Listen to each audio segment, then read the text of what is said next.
We further acknowledge that there are sincere people who disagree with us and with the teaching of the Bible and Christian tradition on questions of sexual morality and the nature of marriage.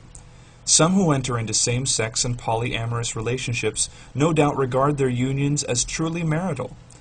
They fail to understand, however, that marriage is made possible by the sexual complementarity of man and woman, and that the comprehensive, multi-level sharing of life that marriage is includes bodily unity of the sort that unites husband and wife biologically as a reproductive unit. This is because the body is no mere extrinsic instrument of the human person, but truly part of the personal reality of the human being. Human beings are not merely centers of consciousness or emotion or minds or spirits inhabiting non-personal bodies.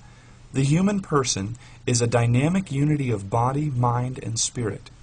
Marriage is what one man and one woman establish when, forsaking all others and pledging lifelong commitment, they found a sharing of life at every level of being: the biological, the emotional, the dispositional, the rational, the spiritual. On a commitment that is sealed, completed, and actualized by loving sexual intercourse in which the spouses become one flesh, not in some merely metaphorical sense, but by fulfilling together the behavioral conditions of procreation.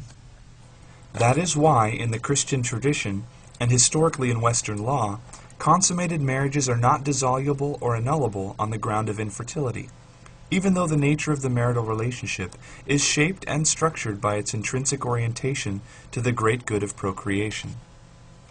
We understand that many of our fellow citizens, including some Christians, believe that the historic definition of marriage as the union of one man and one woman is a denial of equality or civil rights.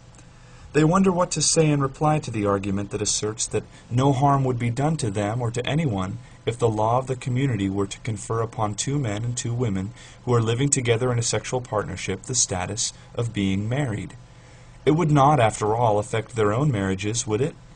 On inspection, however, the argument that laws governing one kind of marriage will not affect another cannot stand. Were it to prove anything, it would prove far too much. The assumption that the legal status of one set of marriage relationships affects no other would not only argue for same-sex partnerships, it could be asserted with equal validity for polyamorous partnerships, polygamous households, even adult brothers, sisters, or brothers and sisters living in incestuous relationships. Should these, as a matter of equality or civil rights, be recognized as lawful marriages? And would they have no effects on other relationships? No. The truth is that marriage is not something abstract or neutral that the law may legitimately define and redefine to please those who are powerful and influential. No one has a civil right to have a non-marital relationship treated as marriage. Marriage is an objective reality, a covenantal union of husband and wife, that it is the duty of the law to recognize and support for the sake of justice and the common good. If it fails to do so, genuine social harm follows. First, the religious liberty of those for whom this is a matter of conscience is jeopardized. Second, the rights of parents are abused as family life and sex education programs in schools are used to teach children that an enlightened understanding recognizes as marriages sexual partnerships that many parents believe are intrinsically non-marital and immoral. Third, the common good of civil society is damaged when the law itself, in its critical pedagogical function, becomes a tool for eroding a sound understanding of marriage on which the flourishing of the marriage culture in any society vitally depends. Sadly, we are today far from having a thriving marriage culture.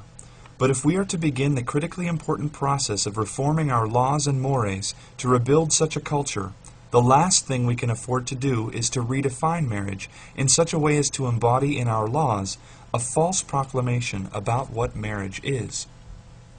And so it is out of love, not animus, and prudent concern for the common good, not prejudice, that we pledge to labor ceaselessly to preserve the legal definition of marriage as the union of one man and one woman, and to rebuild the marriage culture. How could we, as Christians, do otherwise? The Bible teaches us that marriage is a central part of God's creation covenant. Indeed, the union of husband and wife mirrors the bond between Christ and His church. And so just as Christ was willing, out of love, to give Himself up for the church in a complete sacrifice, we are willing, lovingly, to make whatever sacrifices are required of us for the sake of the inestimable treasure that is marriage.